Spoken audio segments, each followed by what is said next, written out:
All right, welcome back to the NBA quarter season recap, and we're in the Southwest Division.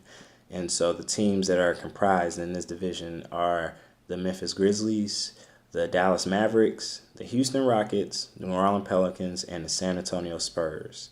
And currently, the top team in this division is Memphis Grizzlies at 13-8, Dallas at 10-10, Houston 11-11, New Orleans Pelicans at 11-12, and San Antonio at 10-12. And so, speaking on Memphis, Memphis always has a hot start. Usually, the first 40 games, you're like, whoa, they're impressive. Michael Conley's all over the floor. Marcus Saul is doing X, Y, Z. Insert bench player is really showing, interest. And then the new style of NBA comes in. You factor in fatigue, age, and sort of things. And so, yeah, Memphis is doing well. They just did another rebranding to kind of add a new element to their jerseys, but that's about it. And I don't see them staying at the fifth position. I mean, they're gonna probably hover in that 5 through 7. I don't see them going higher. If they do, it's because of a scheduling thing and somebody beat somebody else. Because there's gonna be a 60, 62-20 team, and all that type of overall, not just like somebody scoring like winning 62 games, but just sort of that overall point in the season.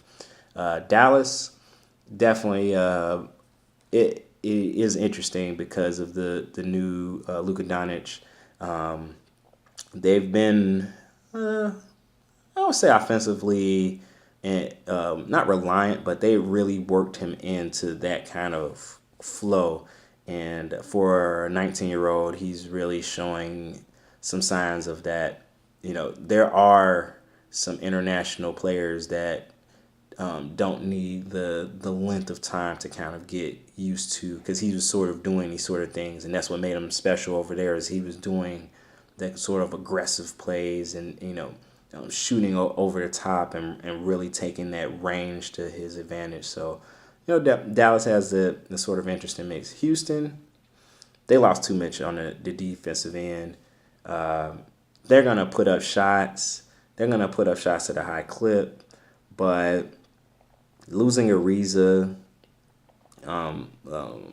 let's see, losing, yeah, just losing that on the defensive end. They are, and then the whole Melo thing, which I don't know why they thought that was going to work out. I mean, it's a shame that they thought that was really, they really gave it a chance. But Melo, mm-mm. So now we go down to New Orleans Pelicans and San Antonio Spurs. And, let's talk about San Antonio first. Pop, he was talking about the game and how, so much different. It's no beauty in it because of the threes. And, that's kind of I would say a bittersweet statement, because he was one of the teams that when everyone was still really kind of focused on the mid-range and interior offenses, he was the one bringing the three. The thing about the Spurs was that they were ahead of the trend.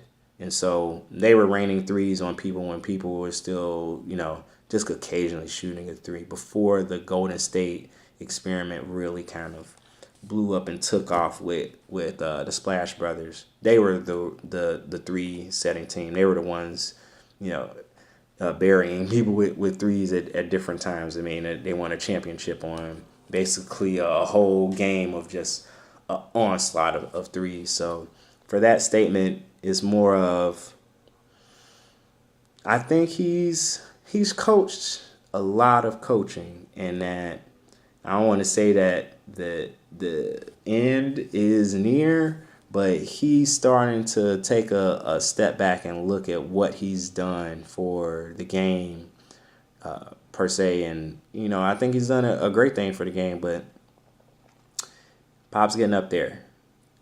The no matter that system is amazing, but it's starting to get near their time. I mean, you look at their record, you look at the people that they have on their team. They're in the middle place. They could go up from here for sure. I mean, San Antonio, this is too early to count them out or say, anything. I mean, they're currently, 14th. It's going to be a tough climb. But like I said, it's a gauntlet because, Dallas is 11-11, Houston is 11-11, Sacramento is 11-12, Minnesota is 11-12. So, I do not see San Antonio really kind of sticking around in that bottom area. I mean, they're definitely going to move up in the standings at some point. But the last thing to talk about in the Southwest Division is the New Orleans Pelicans. And I think the Anthony Davis New Orleans Pelicans experiment is run its course. I hate to say it, but AD, he might be flying up out of town. I don't know if that's via trade. I don't know if that's via free agency, but it's not gonna work. The organization, I think they've done as much as they could over time, but they really just don't have the personnel, and they're really dedicated to really getting the most out of the other players. I think with Anthony Davis, they've squeezed, and they've gotten everything that they could out of him. He definitely just needs to change the scenery. I don't see the Pelicans really kind of moving anywhere. I mean, as far as them making a postseason push, I don't know. I don't really know. I don't really see Anthony Davis really staying there either. Don't know where he's going. I mean, there's rumbles about Lakers and Boston, but too early to say. Not enough pieces, not enough things move around. But yeah, that experiment I think is pretty much done. So now we're going to wrap this up and just talk about the conferences overall. What are some things that are looking good, what's not looking good, and just finish that off.